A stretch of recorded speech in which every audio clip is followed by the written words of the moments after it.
also the fear that comes along with this topic, because it's very interesting, isn't it? The fear that is involved when it comes to like flirting with a girl, looking at her, smiling at her. Because have you had any random thoughts during this video of like, oh no, this wouldn't work because of this. I wouldn't risk it because of this. Because there is quite a culture online of guys who are quite scared of women, even though they won't say it like that, because of the potential consequences that could arise with you showing some attraction. Do you feel that, like, essentially, do you feel some level of fear that if you kind of, look this girl in the eyes and you smile at her, that maybe she might feel uncomfortable enough to kind of like, tell people about you? Or you've seen those videos online that have went viral with like the girl's recording herself in the gym and some guy looks over and she starts like shouting at him or something. A lot of young men are instilling fear into their own mind. And then this isn't serving you at all, because when it comes to these, like, having these awesome relationships, when you're a fearful man, you're showing this power imbalance with you on the bottom side. There needs to, like, all these like little soft motherfuckers will hear me say power imbalance and say, oh well, you think you're better than the girl, whatever. It's like, but realistically, there's always going to be some kind of like power imbalance in every, like, me and you, me and anyone, right? There's always going to be something. In general, for sexual attraction to be built, the man needs to be like on top. He needs to be more powerful, at least like in the physical realm. When it comes to other traits, sure, the feminine can surpass him. But when it comes to this initial attraction, the man needs to display this power imbalance in his side, that he is essentially stronger and fearless compared to her. This is just primal attraction 101.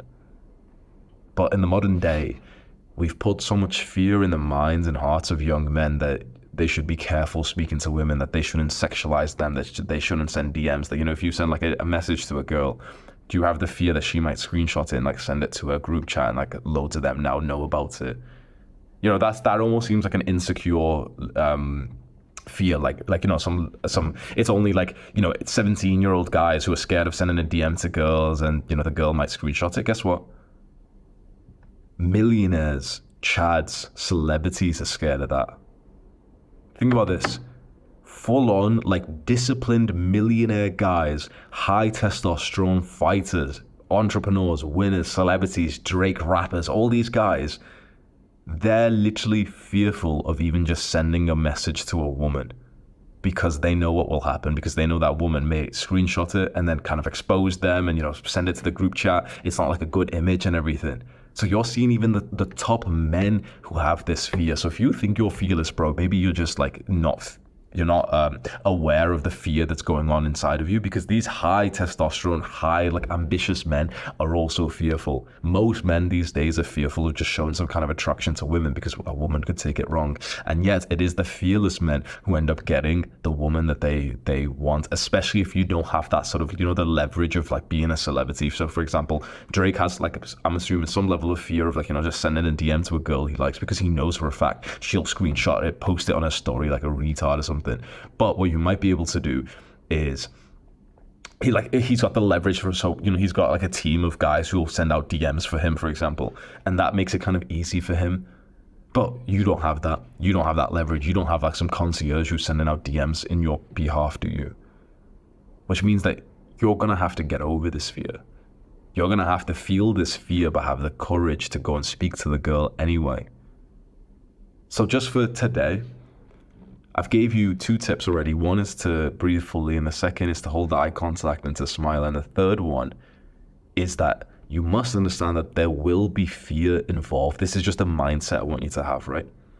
Most guys will only go and speak to the woman and flirt and try and, see if you're compatible with each other if there's no fear involved, if he feels totally relaxed.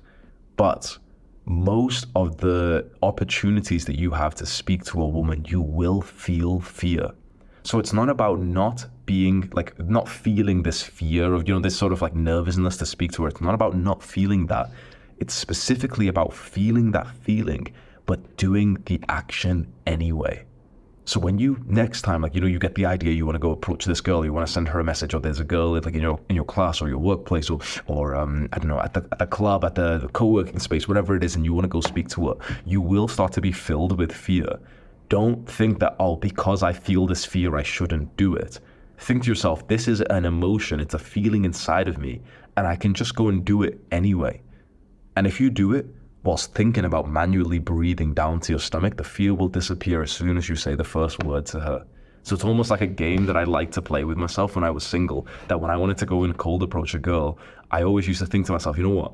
I don't have to have an awesome conversation with her. I don't have to get her number. I don't have to come across well or anything like that. 90% of the game when it comes to, speaking to women like in real life is just saying the first one word that comes out of your mouth. Because for 90% of the women that you look around to, or 99.9% of the women that you've ever laid your eyes on that you're attracted to, you didn't actually say one word to them, right? So if you say one croaky word, one insecure word, one word with a fucking like voice, what's that voice pitch?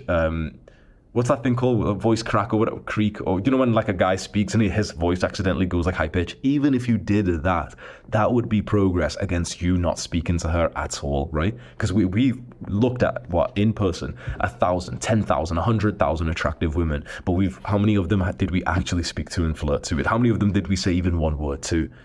Maybe like 100, maybe less. So this is the biggest constraint right now. It's just we're not saying literally just the first word. It can just be hi. You could literally just walk past an attractive girl on the street. She's just minding her own business, and you just kind of say like hi, and she might even ignore you, but that's fucking huge progress for you.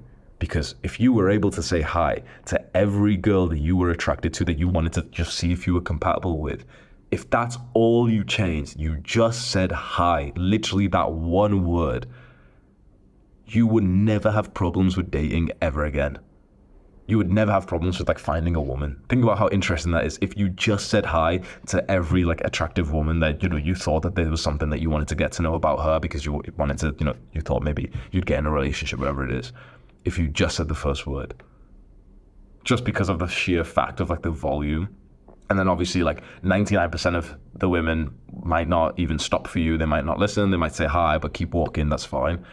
But if only 1% of the women that you literally just say hi to, you get into like a somewhat decent conversation, and you remember the other tips of, holding the eye contact and breathing, you would have like such an abundance of options that you would be able to pick out the kind of woman that you really, really wanted to level things up with.